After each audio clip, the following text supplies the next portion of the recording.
guys, Chris Arnone, the Bearded Gamer here for Blizzplanet.com, and we are live streaming to you right now. We're with Eldorian from Blizzplanet. Of course, you all know him, and DJ Tyrant. Say what's up, guys.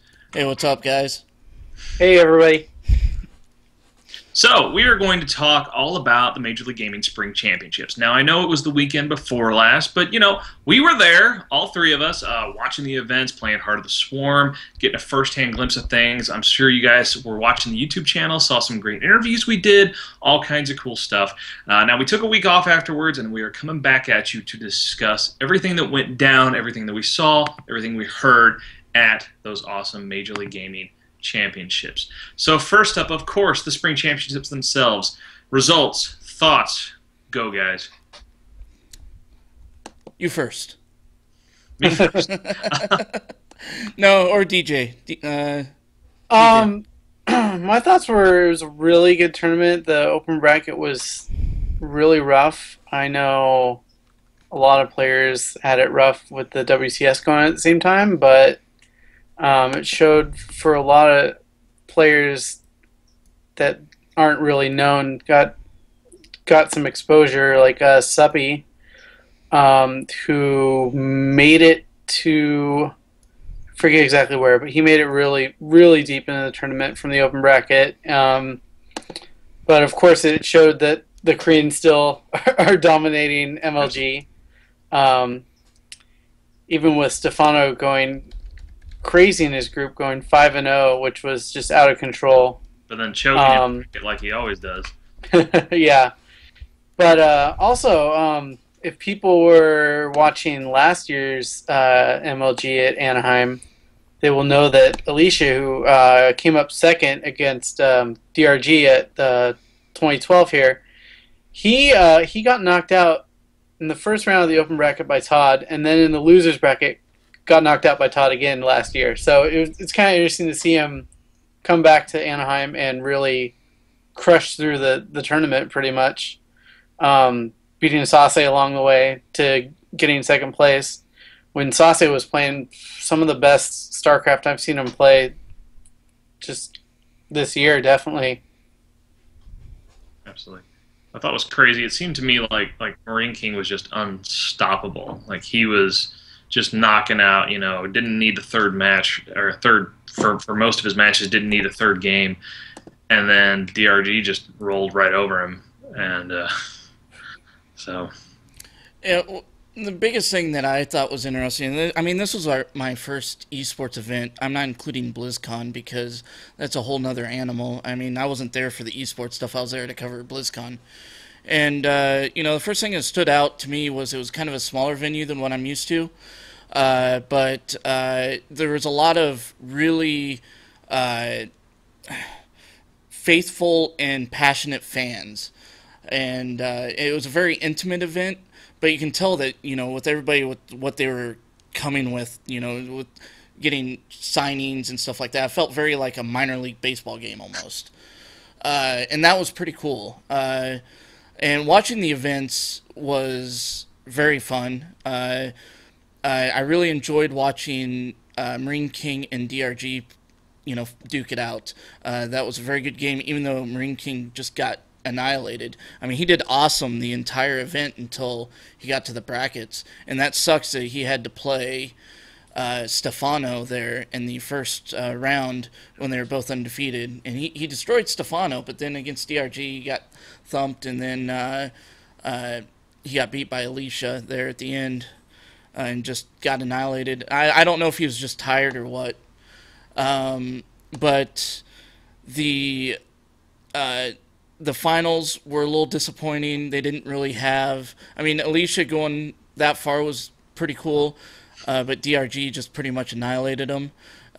So it didn't have a lot of the drama that we've seen in some of the past MLGs with Marine King and DRG duking it out. And, you know, that's okay. You're not going to get that every time. So I don't know if they can change something like that with the format to try to make the finals a little more exciting. Or they could make it a best of 7. Yeah, or something like that too. Because the way that they did it was, what was it? If you up by 2, if you win 3 3 games before they win 2, it's best of 5, and then after that, if he would have won some more, it would have been best of 7. Was that the way that's run? I don't even remember how MLG does it anymore. They keep changing it. Yeah. So I'm not entirely sure how the format is if Alicia were to win a series there. Yeah, I think if he would have won another game or two, or at least tied it up, 2-2, I think they would have went to 7 games. I really don't know. I know if Marine King would have got in, it would have been a really weird rule set because DRG had so many wins against him earlier that it would have been like best of 7 with DRG with already like 3 wins ahead or something stupid like that. I don't remember how it is, but it's such a weird format. Yeah, there's some weird things with MLG in their format, but it's still a good tournament overall. A lot of the games were good. The only complaint I have as far as attending the event is it's hard to see necessarily players you want to see because a lot of them are in that player pit in the middle, and you can't see any of that. I mean, you have the two featured stations on the side where you can watch games, but I mean, there's that and the main stage, and that's it. Compared to the online situation where you have like 3 different streams that you can watch at once, and they're all casted. So right, and I think that's the biggest thing for me is I couldn't watch. Excuse me,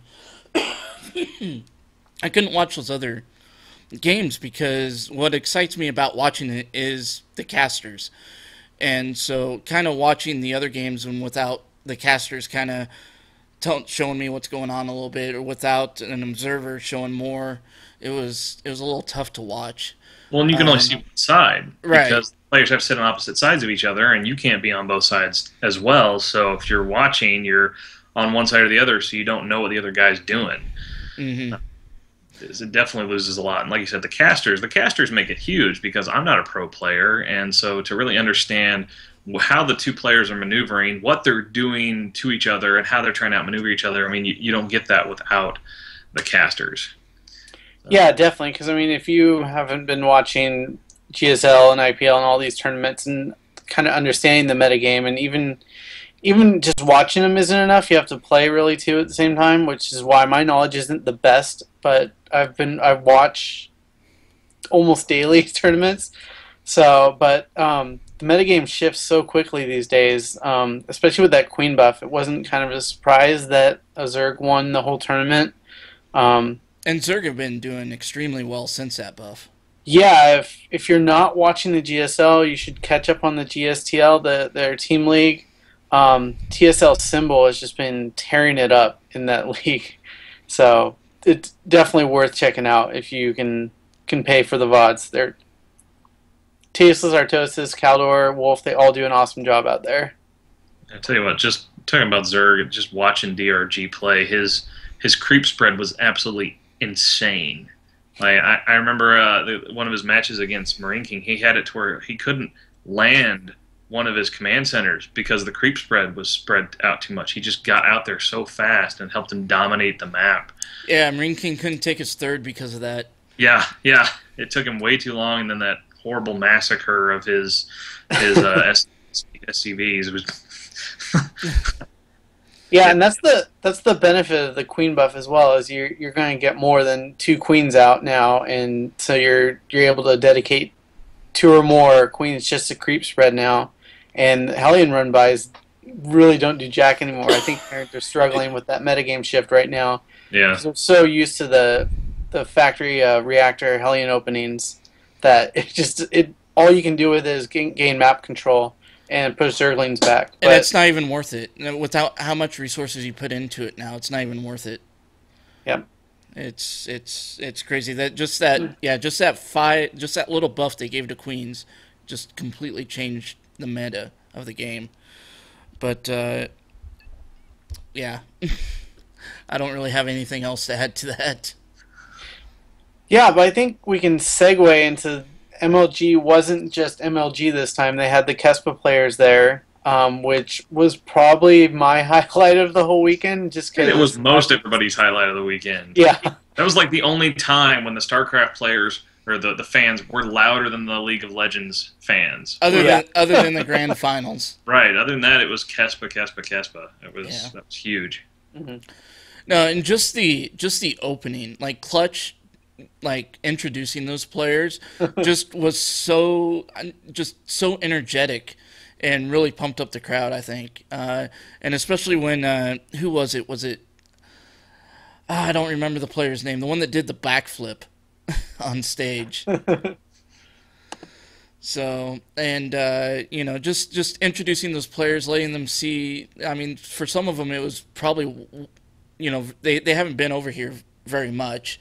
Wasn't this their first tournament in the U.S.? Or have they done some others? I think for most of them it was. Some of them have been for WCGs. I think Bisu was at WCG 2 years ago in LA. WCG doesn't count. I know. It does for them though.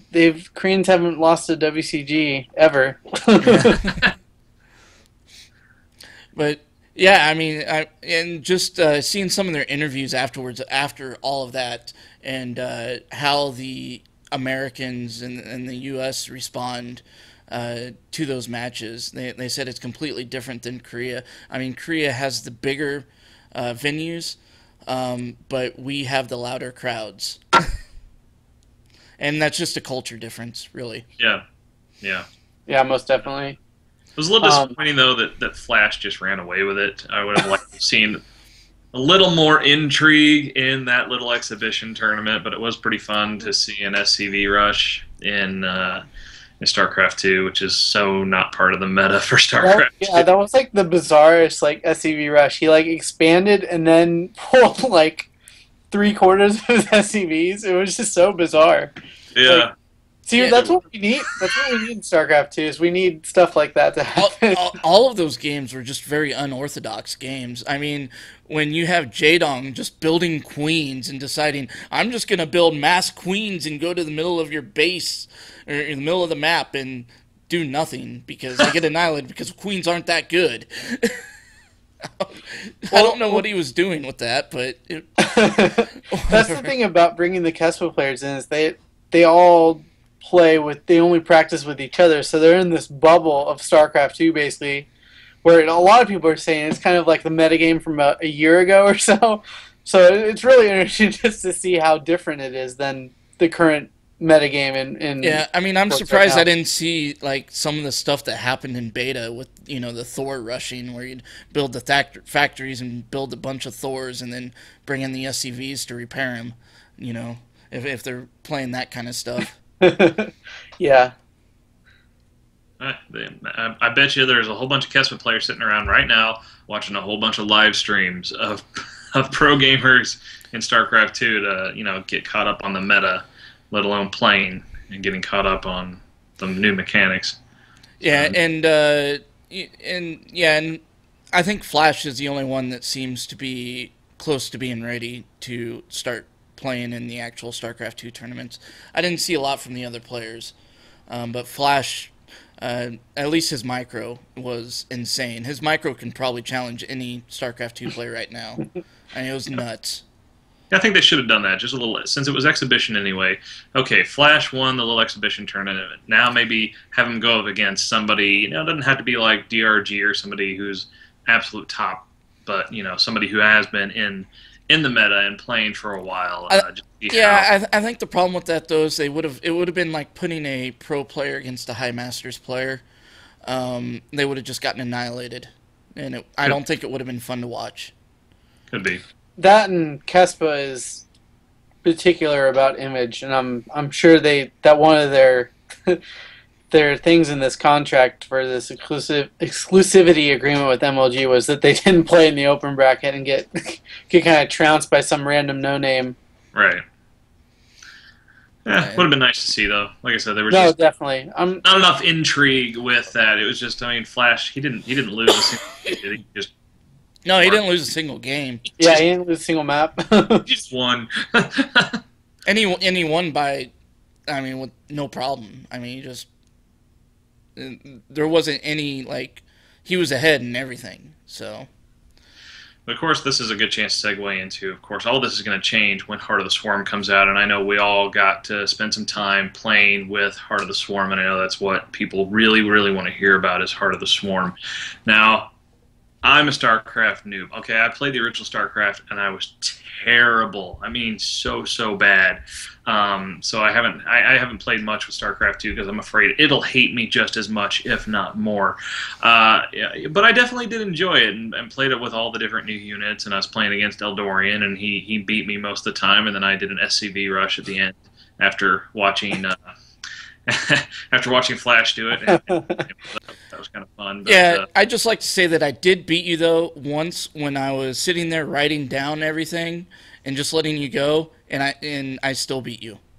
After I was, I probably took off like 3 minutes of I writing said I stuff down. sucked. I mean, I was just happy to have that one actual win. Yeah, I wasn't expecting the SCV rush. I was expecting, hey, let's play with the new units. You're like, no, I'm just going to rush you. It worked. That it did. So, Going into detail, I play Protoss, but I feel like the Tempest is a little much. I don't know. I was playing Zerg against a friend, and he brought out the Tempest, and he was able to just hit my mineral line, and there was like literally nothing I could do to counter it. I mean, I built up some mutas, and they just got annihilated by the Tempest. How about the Built Oracle? up some corruptors. the and Oracle is insane. The Oracle's crazy. yeah. Like, you don't get to mine for 40 seconds. You might not even notice it. Yeah, there was a couple times that you did it to me, and I didn't even realize it. There's like nothing that came up that told me. It Yeah, didn't 'cause seem like. you're not attacking units. You're just attacking the minerals, so there's no, like, little warning thing. And all of a sudden you're like, what happened to my production? Yeah, It should alert you. I remember it alerting me, so I don't might know. have not been paying attention either. We suck. Yeah, I'm a Bronze League player. I'm not that good. I'm number 1 in Bronze League right now, by golly. Hey, there you go. So I'm better than those 99 other people. But no, the Oracle was pretty nuts. The Tempest is pretty insane. The thing is, like, everybody was like, oh, 22 range, 22 range. But it's a 10 range that you upgrade into 22, so it's going to take you a little bit. However, They're slow. Yeah, and they're slow. They're really slow. And they don't do a lot of damage. Uh, But they can be really annoying if you build enough of them. yeah, it's if you can get them out early before your opponent gets anti-air and you can get a decent position that's far enough away, yeah, you can tear stuff up and there's no counter for it because you can't even see them. You're just getting shot at. Yeah, I don't think that's going to happen too much because I think the upgrade comes from the fleet beacon, if I'm not mistaken, which is like super high. That's tier 3 tech right there. So Yeah, it takes a while. you're going to be sacrificing a bunch of army to get there if you're getting there early. Yeah. So, And then you've got the Zerg units. Let's see, what did they have? They had the Viper, yeah. which was pretty ridiculous. Yeah, that abduction thing is awesome. It's like, yeah, I'm just going to grab your Colossus and pull it over here. And then Yeah, being able to pull out specific units is that's pretty good for Zerg, I'm going to say. I mean, they're going to be able to pick out Immortals and Colossus and whatnot just easily like that. And just pick them out and throw Banelings at them. And, exactly. And Thankfully, they removed Banelings moving while burrowed. That would have been scary. that would have been nuts. Let's see, what other units did they have? They had the Swarm Host. The Swarm Host. Almost, yeah. I don't know about that unit very much. I mean, I can see it getting used a little bit, but I don't know. it's a siege weapon. Yeah, I don't think it's going to be as good as siege tanks, though. Like they said, it's going to. Yeah, Zergus needed a siege unit, though, to be able to better contain and hold positions, but it'll be interesting to see how it plays out in the metagame. Right. Mm-hmm. And then the other changes that they had was the Hydralisk changes, where they actually make Hydralisks useful. Best new unit in the game. Yeah, and they're nuts with their speed. Yeah, it definitely is. I mean, it's probably the best unit that Zerg's going to have in Heart of the Swarm. It's probably going to be Yeah, the most used one. we'll definitely see a lot more Hydralisk use in Heart of the Swarm. Yeah, and then Ultralisk got a little bit of a buff too. So we'll be. I mean, we already see those as it is, but they'll be a little bit better. They're not going to get stuck on the one Marine anymore on the on the ramps like they have been. It's a burrow charge. Yeah. Yep. So you can rush them in to attack what you want them to attack. Right. So. And I believe I remember seeing Overlords get the generate creep now as soon as you build an evolution chamber, which is different because right now you have to build a layer to get there. So it doesn't require gas to be able to deny your opponent their third pretty quickly, or second if you're even quick enough. So.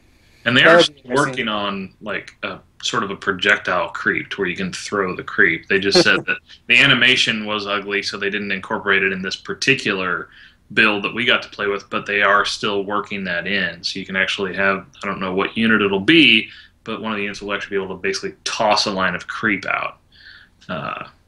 So. Yeah. Lastly, we had Terran units, and they're very mech-based this time around. Yep. There's not going to be a lot of bio anymore. They're going very, very mech-oriented with the Warhound. What was it? The Warhound. Battle Marauder. Battle Hellion. Yeah, Battle Hellion. And the Widowmine. Yeah. And I don't know about the Widowmine, though. The one thing I didn't like about it, I mean, it seems really powerful, but it's like a 10-second timer after you hit something. So a lot of the high-end players they're going to lose like one unit to it. They're just going to be like, okay, you go over there and die. But I think it still may have an impact in, it's going to mess with people who aren't that great at their micro, or it's going to force them to do something extra. They're going to have to, make that concerted effort to separate that unit out from their big giant ball of death. And if they don't, it's going to hurt. Oh yeah, it'll really definitely hurt if they can't separate it out. But even if they do, they've got to take the time to go ahead and separate that unit out from the giant ball of death. Yeah. And it also depends on what it hits. If it hits like the middle of a pack of slow units, they might not be able to get enough distance in time. Now, I did notice that the damage was a little weird. Like, I know that in the game that we played, you place a Widowmine on something on my Warhound, and my Warhound was just like, whatever. You took like half of its damage with it, but it didn't die. So I think they said it's like 200 damage. Yeah. Which is, that'll kill off. It's decent for a one shot, and they were pretty cheap to build. Yeah, and I found it interesting. I didn't know this before I started playing the newest build of it, but that you build it from the factory. It's basically a unit itself, and right.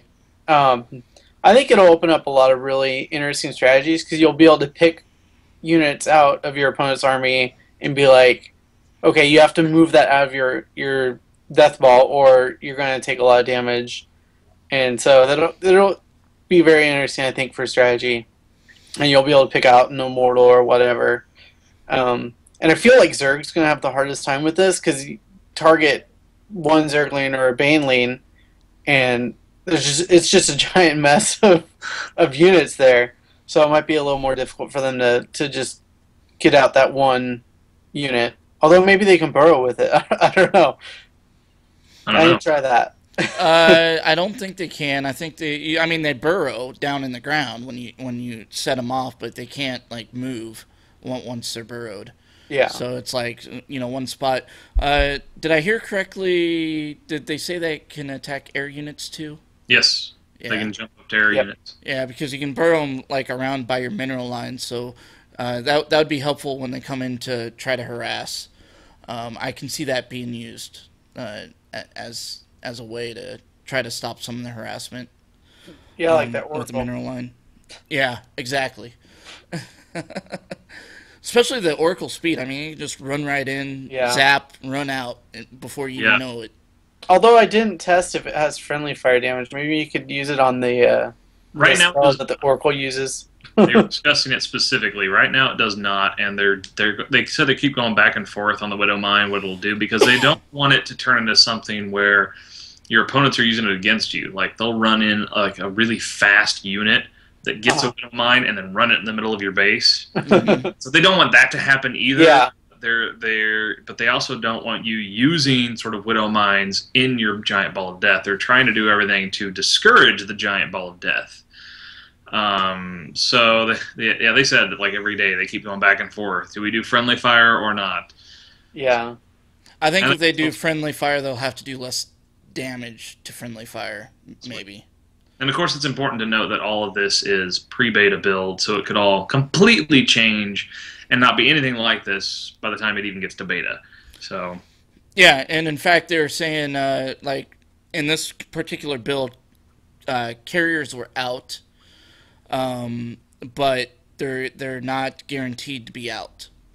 Like they're still toying with the idea of keeping them. yeah, and like the Widow Mines were actually like a revamp of the Spider Mine art right now because they're still working on the final art for the Widow Mine. So it's all very rough and could completely change by the time we see the next build. Yeah, which is supposed to be sometime in summer 2012. Yes. Yep. So anytime in the next 3 months. I was hoping. Still not happy about the carriers being gone. Just saying. Yeah. Well, as I said, I mean, they still might be in though. They're still. No, I know. In fact, I don't know why they would take them out. I don't understand why they would take out units like that. Unless it somehow changes balance because of other units you're adding in, or maybe if you're replacing it.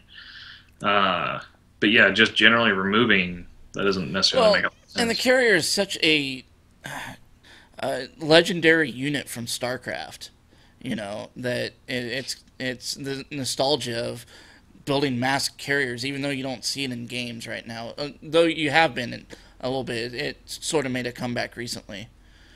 But I don't know. The unit's not all that good. Speaking of Terran units that aren't that good, Reapers, they're getting an overhaul so that they'll actually be useful again. That's what they need. Yeah. They're getting like a what was it, like a health buff where you can run in and they're getting a health regen, I believe. Health regen. That's what it is. Yeah. So you can run in, get beat around a little bit, run out. They regen their health, and you can run back in with them. So that'll be kind of nice. So you'll maybe start seeing some Reaper rushes again, like you did in beta. So I think that's everything for Heart of the Swarm. I mean, they're buffing up battle cruisers a little bit. There was the now Tyrant era Protoss player. So what did you think of the mothership core, and that then becomes the mothership? That change. I think it's pretty good. I tried to play around with it a bit, but it was a little. It's definitely more micro intensive now. With a whole nother unit you have to keep track of which nexus is attached to. Yeah. But the nice thing is that you can move it to different nexuses as you need to. I think it was like 50 or 75 energy. Something not too bad. But the ability to turn into a mothership is nice, because the mothership is definitely a useful unit in late game PvZ and PvP. Not that you get late game PvP very much, but I actually just caught a glimpse of NASL. It was Hero versus I think Ryung, and there was just two giant death balls with mothership. So I'm glad the mothership is surviving into the Heart of the Swarm, because it's a great unit for Protoss to have, and really has some cool strategies that it puts into the game. Yeah, I think they're talking about taking out the mothership because it wasn't really used much. But lately, in the last, I'd say 3 or 4 months, it's been used quite a bit, especially in PvC matchups, late game. So, And the core gives you a lower cost way to get some of that without the full blown giant. Yeah, the math recall. And that's going to be nice for Protoss to get some early aggression, going, where you can kind of go in with your early units, get some harassment going, and then get in trouble and mastery call back. Yeah, it'll So be interesting, especially for PvZ, because a lot of times, I know the metagame has shifted, but you'd get mutaballs in against a Protoss player, and it would just turn into a base trade. And if the Protoss decided to try to come back and defend, it was pretty much game over at that point because the mutas would do just enough damage in that time, and they're able to run out really quickly, and they're super mobile units. With this now, you're able to hop your army back to your base and defend really easily, which is really good. I'm happy for it because a lot of the sometimes the death ball can be really immobile, kind of like how Terran Mech is. mm-hmm. So it'll be interesting to see. Yeah, because with the death ball, it's basically you sit there and defend your base for 12 minutes or 15 minutes or however long. Hope that you can hold it, and then you're like, okay, I got my big army. Let's go kill some stuff. So that'll be nice with Protoss being able to get some early aggression like that. Then, rather than just doing like they're doing now, where they're doing 2 base all-ins to try to win. Yeah. Which is basically what we saw at DreamHack. Especially against Zerg. That's about the only thing they can do against Zerg. Yeah. It's ridiculous right now. So. Well, next up on our agenda, Eldor and I sat in on a press conference that was talking about World Championship Series and what Blizzard's vision is for the World Championship Series and sort of the grassroots campaign that they're trying to launch into esports. And, really, the way I see the WCS is Blizzard did not create esports. They didn't create the environment that popped up around StarCraft 2. The fans created that, and they built it up, and they made it huge. Now, Blizzard's trying to get in on it. They're trying to get in on the action. They realize it's huge, and they're a little late to the party. And so that's, I think, what WCS is. It's trying to get in on that and cash in on this Major League Gaming, Kespel, you name it, that kind of action. But nevertheless, they had this press conference talking about what WCS is doing. And Eldoran, you want to speak more on that one? I think the biggest thing is that they're trying to grow a kind of a foundation grassroots campaign for esports in general. And I think the biggest thing that they're doing this for is not only for StarCraft 2, which I don't think they really need to do it for StarCraft 2. I think it's going to be more for Blizzard All-Stars. Absolutely. Yeah. And they figure if they start building this foundation that they can build up from that. Like he was using kind of the pyramid idea of it. Instead of building top down, build bottom up. And the director of esports there for Blizzard comes from a Magic the Gathering background. I mean, he came from Wizards of the Coast. He was one of the people that started the players, I don't remember what it's called, Players Organization or whatever, where they started doing like the Friday Night Magics, the casual playing types like that. And what they're trying to do is say you'll have your local players that you root for. So let's say, I'm here in Kansas City. Maybe there's a player here in Kansas City at the local college who's really good, and I can root for him, and I can see him win in Kansas City and possibly go to like a regional tournament for the Midwest. Maybe he'll do good there, and then he'll go on to the USA Nationals. Maybe he'll win there, maybe all the way up to the world. And, I'm rooting for this local guy. And you'll start having these local heroes and national heroes. And that's kind of what they're doing with the WCS on that. And that's very oriented with Magic the Gathering, because Magic the Gathering is about the same way, where you'll have your local players at your local card tournaments. Yeah. And you'll play in those Pro Tour qualifiers and move your way up. Yeah. I don't see how that's going to work with StarCraft 2 because it's an online-based game. So I think they're a little ambitious with their ideas, and I don't think it's going to go the way that he envisions it to go. But it depends. I mean, we'll have to see what Blizzard All-Stars brings out, because I think that's what they're basing it off of, and they're just using StarCraft 2 as a kind of a testing ground. Another problem I think specifically with this press conference is a lot of what he was talking about seemed like they have a lot of broad strokes ideas, but the specifics aren't really nailed down yet. And of course, a lot of the fan sites that were in there with us were asking very specific questions that it just seemed like they didn't have answers for. Now, personally, what I think would be cool, we're talking Magic the Gathering. I was a big Magic the Gathering player back in high school, and if you look at tournaments, there's not just the super high-end pro level, Type 2 categories. There's also classic categories like Type 1 back in the day, and you have variants to the game like Two-Headed Giant or, team games and things like that. And I started to think, if you want to get more people involved, more grassroots players involved, you could still have that sort of super high-level competition that you've got, but then maybe make some competitive alternative getting different people in on it and a larger crowd of people that can feel like they can be competitive. Because, if you did 2-on-2 or like 2 versus 2, I think that would completely change the strategy. A lot of your high-end pro players probably wouldn't want to do it, but you get this whole other new group of people that could come in and feel like they can be competitive. Now, they didn't speak to any of that kind of stuff, but that was just my thought process going from Magic the Gathering to StarCraft 2. And that's the other thing, too, that bugs me about it is they're very focused on the pro gaming scene, but they're wanting to do this grassroots, but they're not doing anything to convince me to want to play in a tournament. I'm Right. a Bronze League player. I'm going to get stomped. There's no reason for me to enter a tournament. Whereas Friday Night Magic, I can go with any deck and go and have fun and play. I can't do that with StarCraft 2. It's I'm going to get killed and I'm not going to enjoy it. Right. And so that's the other thing, too, is Magic Gathering is a very social game. It is. StarCraft 2 is not.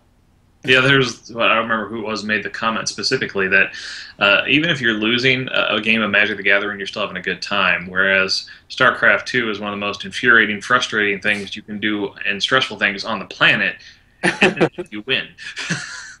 and so it's a lot harder to sell that to people.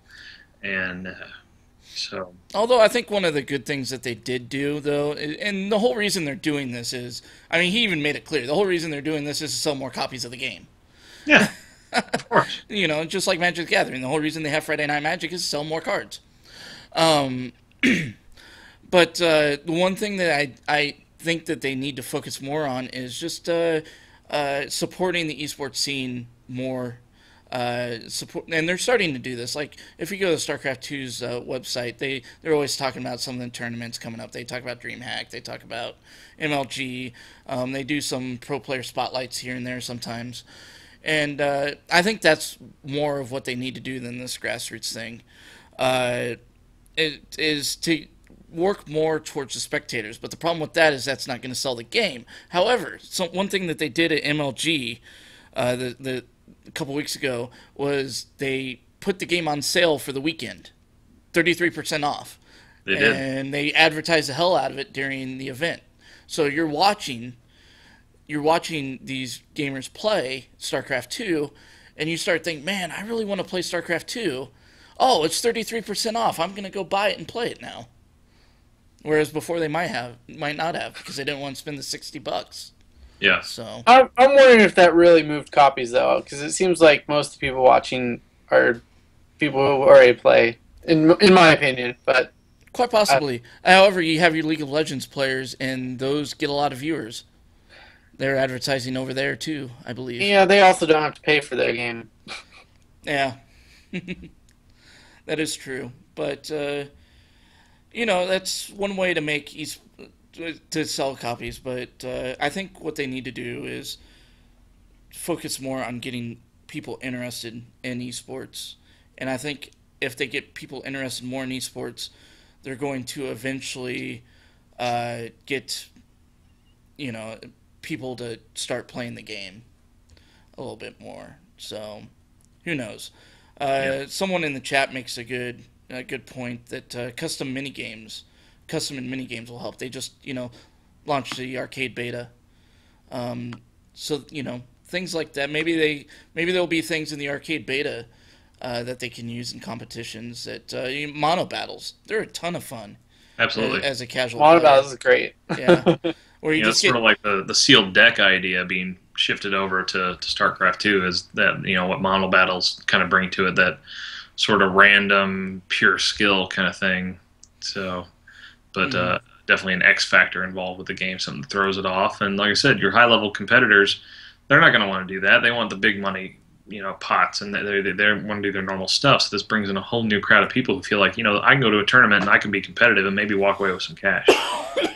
Yeah, that would be a blast. I would totally play in a mono battle tournament with the 4-on-4. Get 3 of my buddies, and we go get our butts stomped with. I get stuck with Medvax or something. You still have a good time. Yeah, but I still have a blast doing it. And I think that's the biggest thing. I don't think it's so much throwing money at people. I think it's doing things exactly like that where you're going to have fun doing it. And you're with 3 of your friends. So then at that point it becomes a social thing. Whereas 1 versus 1, it's not social because you're just playing against this one guy and that's it. So it turns it more social and makes it more enjoyable. And I think that's one of the biggest things they're going to do. Absolutely. So. And of course, one thing they did say very specifically is that Blizzard All-Stars is being built with esports in mind from the very beginning. So that's something to keep in mind, that they're thinking about this now, and it's definitely going to be a big part of it. Yeah, and the interesting thing about Blizzard All-Stars is it's completely shifted focus since they first announced it. It was originally just going to be a custom game within StarCraft 2. They can do, for fun. But now they're really pushing it towards its own standalone free-to-play game that they're going to make very competitive in esports. So I'm curious. I'm really curious on more information on Blizzard All-Stars. And I've even gotten some emails lately of people going, hey, what about Blizzard All-Stars? Why aren't you guys reporting on Blizzard All-Stars? There's no information out there. There's another report. I have a Google search running perpetually. That gets about 3 hits a week, and it's all off of just people chatting about it, asking questions. So, and there's no answers out there. There's, sorry. Too early. It was fun. I played it at BlizzCon. It was a good time. Yeah, and I think it's going to be completely different than what we saw at BlizzCon, because I bet you anything they completely redid it. Yeah, absolutely.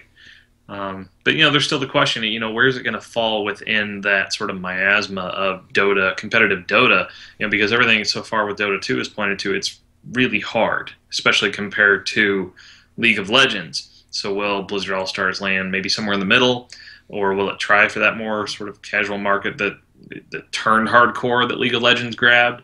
It's hard to say right now. Like I said, last time we saw anything from it was BlizzCon, and that's months ago. That's like a lifetime ago in a development cycle at this point. More than 6 months ago. That was October? Yeah. It's almost a year ago, yeah. Oh, the development cycle, that's doesn't even look like that anymore. Yeah. And I'm curious if they're going to make it a lighthearted game, because I know the advertisements that they showed for it at BlizzCon was very lighthearted. Well, I think you have to when you're sort of crossing all these characters together. It's like, how do you have to make some ridiculous story that everyone's going to hate that explains why all these characters together? It's very you need to go more of the Marvel vs. Capcom route and just go, we don't need to tell you why. It's goofy, it's crazy, it's fun, just go with it. And that's very much that's what you got to do. So and plus all their games, well, World of Warcraft not so much, but when you talk about StarCraft and Diablo, they're very serious games. So if you're going to pull those characters in, just make it light, make it fun, make it funny. That'll be just much more fun that way. So. What units do they? I'm trying to remember. What units did they have at Kerrigan? All-Stars? They had Kerrigan. What did they have for? They had like Thrall, and did they have any for Diablo? I think Mistress of Pain. That might have been the year before, though, because I didn't play it last year. Yeah, I don't remember. I've slept since then many times. But they'll have... It'd be awesome if they have Deckard Cain as one of the characters. What? You'd probably be like... I kill him again? Jeez. Right. Once is enough. Oh, spoilers! Woo. Oh, if you haven't beaten the game in a month, I'm sorry. He hasn't. I beat Act One though, so I know. So yeah. Yes, I know. But so sorry, anyone who hasn't played it yet. What's wrong with you? Go buy it. Hello, it's Diablo 3. They fixed it. Go play it. Sort of. Anyway. It's a whole other argument. Yeah, I don't want to get. I don't want to get into We're that talking argument. StarCraft. Let's not get distracted by this. So, of course, last thing we should get on to is DreamHack. Just happened over this last weekend. And big winner there was Mana. Pulled out a 3-1 win over Dimaga. I hope I'm not mispronouncing that in the finals. So I did not get to watch any of that. I had a very busy weekend. So go, those of you who did watch some of it. Go ahead. I watched a little bit of it here and there. It was on at weird times for me, but MVP Keen did really well. It's been a while since. Well, actually, I don't think we've ever seen him in a tournament outside of GSL, as far as I know, as far as broadcasted. And the top 8 being only one Korean out of the 10 or so that showed up to DreamHack was pretty impressive. And Mana taking out Hero after his like insane run the whole DreamHack tournament. Yeah, he went like 9-0, didn't he? Until Something like that, yeah. And until he in got all to his the group brackets. stages, he went 2-0. 3-0. Or 3-0, yeah. Wow. Yeah, and let's see. Stefano actually didn't completely choke in the brackets, but still went up in 4th. So, I think, there were only like maybe, 10 or 12 Koreans there total. And I think maybe that just speaks to, at this point, DreamHack really isn't attracting those top-end Korean players right now. But, maybe that's just giving the foreigners a chance to, sort of cut their teeth and get a chance to finish, in the finals, Yeah, well, it's a there also was- very European-based tournament. There's Absolutely. a lot of Europeans. yeah. There was also the Gigabyte Esports LAN tournament that same weekend, which had some Koreans. I forget exactly who all was there, but I know Violet was there. was there. There were a good handful of Koreans there, so they could come to this event. It was good to see Naniwa finally in a tournament outside of Korea. Yeah. Yeah, in his home state. Yeah. Not home state, home country. Yeah. And he didn't do very well, really. He did okay. He In did, the top 8. yeah. Yeah, but when you do so well in the GSL, the expectations are pretty high for you. Mm-hmm. Thorzane got thumped. He was the winner of last year, DreamHack. Stockholm. Yeah, Stockholm. I guess. There you go, DJ. What's the saying about evil geniuses? Once you join them, you don't win. That's not true at all. I know it's shirt. I know it's not, but I have to give you crap. No, I know you do. It's okay. Just show them the shirt. All our players made it into the playoffs for. Well, I mean the ones who were playing the tiebreakers tonight in ASL made it all in. So, Thorzane and DeMuslim. So, I don't know. DJ actually writes for Evil Geniuses. He shunned me at the Barcraft and at MLG because he got a VIP pass for it. Oh, come on! I got to go talk with Flash. I know. You can't pass that up. Yeah, I know. Did I tell you about that Barcraft though? I only got to stay for a little bit. It was about the time when the guys ran up to the front. And, I was sitting right there at the front next to the aisle, and the guys ran up and took these big guys, bigger than me, ran up, took their shirts off, and I'm just like, I'm done. They rubbed up against me. I'm like, I'm done. I'm not. They had him do like freaking shirtless rock paper scissors. What was up with the rock paper scissors? I don't know. Seriously. I'm sorry, I got to rant about this. Went over to the Steel Series booth because they were giving away those MLG mice, right? And instead they had a whole bunch of other like little T-shirts and mouse pads to give away. And so what they do is they have like some pro players there, and they have people just line up and play rock paper scissors against them. I'm like, this is the dullest thing ever. Like, no, give me my. I want to. Yeah, I want to win a mouse. I don't care. Whatever. That was weird. Yeah. Yeah. Yeah, I didn't go by that booth really. That whole side of the convention center, I didn't really go by. Free Dr. Pepper. I mean, you can't bring in water, but you can get free Dr. Pepper.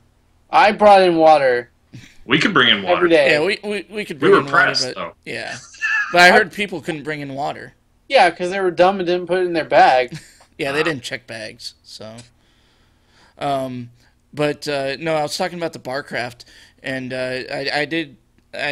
when I left though, Day 9 was outside, and I did get to meet him and his mother, which was pretty cool. Got to talk to them for a little bit, and he's originally from Kansas City, so he was pretty excited about that. That there's actually someone else from Kansas City there, so I got to talk to him for a little bit. Anyway, we were talking about DreamHack, right? Yeah. Yes. I think we're about done with that. I do want to say one other thing before we wrap up here, though, that Eldor and I talked a lot about when we were there. We were amazed at how small this event was. I mean, we were at BlizzCon, which is the same place, which takes up the entire freaking convention center, and this was just like one room. And I was amazed like how few vendors were there. I would have expected more hardware manufacturers like maybe Razer and Alienware and some of the other big name companies to make an appearance there.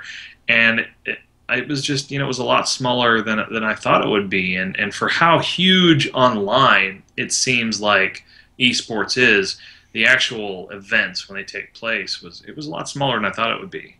And I think a lot of that is because I don't think people will fly to the esports events like they would at BlizzCons and PAX and things like that. So you're going to get it smaller because you're going to get the local player or the local people there. However, there were some people that flew in from long ways away, so they did have that. But I don't think you're going to have as many do that. Yeah, probably not. Even though there was part of the Swarm beta. Yeah, that and the Kespa players being there. Mm-hmm. I think it was a huge draw for MLG.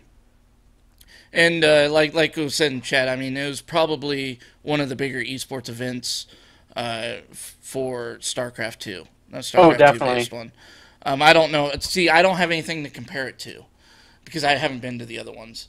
So how would you compare this year's MLG to last year's, DJ? Definitely a lot bigger. That Hall D at the convention center is the biggest of the four on that first floor. Anaheim last year was in Hall A, so you can imagine it was quite a bit smaller. And compared to something like IPL, I went to IPL 4 in Las Vegas, and this was definitely a lot bigger. Well, and also they had separate rooms for League of Legends and StarCraft, and this had the fighting games, StarCraft, in the main stage there in the center with the most chairs, and the League of Legends on the side as well. So, of course, they have to make it a bit bigger, but this is definitely the biggest strictly esports event I've been to, for sure. Besides, as far as StarCraft 2 events I've been to, besides BlizzCon last year, and the GSL finals last year, this was the biggest as far as attendance that I've seen at an event. Yeah, and it almost seemed like they needed more seats for the League of Legends guys, especially Friday and Saturday. They outnumber the StarCraft guys. Yeah, that's a typical theme with MLG is that they need more chairs. And especially for the main events with Kespa in the Grand Finals, it was standing room only. Yep. And there was a lot of seats for that main stage. So, yeah. Kespa especially, I even got there half an hour early and I couldn't find any place to sit. Yeah. Not even in the press area. Seats. Yeah, not even in the press area. So I had to stand off to the side and watch. We ended up leaving after the first match and just I already had a Spring Online pass for live stream, so we just went back and watched it there. Edited video and watched it in the room on a comfy bed. Yeah. Yeah, and that's the other thing is I enjoy watching it on the live stream more than what I enjoyed being there. So, I don't know. I don't know. for hardcore fans like myself, I guess there's something about being there and just being a part of that crowd when a big moment happens. Like I think probably one of my favorite moments was from MLG last year when Boxer versus Rain went into a hour plus match. It was just this slugfest, Terran versus Terran, just absolute slugfest, and everyone's behind Boxer, of course, because he's Boxer. But yeah, live events I think are more for the hardcore fans, in a sense. But the live stream is also really for the hardcore fans because you get all the different streams and can see multiple games at once and really track your favorite player a bit better than at the event itself. Yeah, because I like watching certain players, and I think that's the reason why. Like, there's some players up there that I'm not familiar with, and I didn't really care to watch that was streaming, while the players that I wanted to watch might be playing in the players area, and I don't get to watch them. Whereas if I'm sitting at home, I can watch on the live stream. However, I will say I'm glad I got to go, and I'm glad I got to experience it, and I will try to get some others. Like, they just announced that Dallas will be for fall in November. And that's only an 8-hour drive for me, and I I might try to make it. It's further than that. Yeah. Unless you're really speeding. Okay. Well, like, how fast are we driving, man?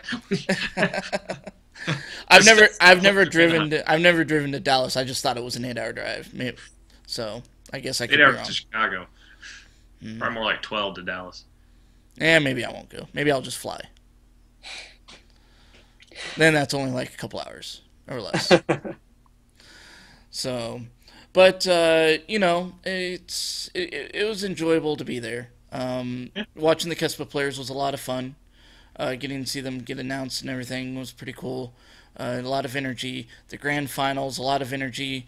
I think there was a thread on Reddit that they were talking about making the grand finals a little bit more better as far as the celebrations at the end, like getting a couple confetti cannons and music playing, because it was very anticlimactic. Where DRG comes out, he goes, "Yay, I won!" and it's like, okay, we're done. Yep. So, and that's something that DreamHack, when we were talking earlier, does really well. Is they'll play music, they'll have the crowds going nuts, they're standing up, clapping with the music, and it's a lot more excitable and then they'll have an interview at the end with the player right after. Yeah. Whereas with MLG, it took like 15 minutes for them to come out with a trophy and everything. They didn't. It was weird. And by that time, it's like, okay, I'm already done celebrating. Yeah. So there wasn't the emotion then at that point. Whereas right after you win, you're emotional. GSL does a pretty good job about that. Yeah. As far as celebrating their winner. So I think that's it for me. All right. Well, I think that about does it for our show, unless you got anything else, DJ Tyrant. I think that's it. Just visit our website, evilgeniuses.net. Keep up with our players. Watch us in GSTL. Slayers and Evil Geniuses are partnered up. We're doing really well so far. Okay, so thanks everybody for joining us and watching. Of course, this will be up on YouTube here probably within the next day or two for those who didn't get to catch the live stream. And of course, always check over on Twitch TV /Eldorian79 for future possible live streams. Don't know when we do some of those. And of course, our YouTube channel, Blizzplanet Gaming, and of course, Blizzplanet.com. All the great news, reviews, fantastic community, everything you need to know about Blizzard Entertainment games. Thanks again, guys, for watching. Also, check out the Bearded Gamer Show. Yeah, that would be good, too.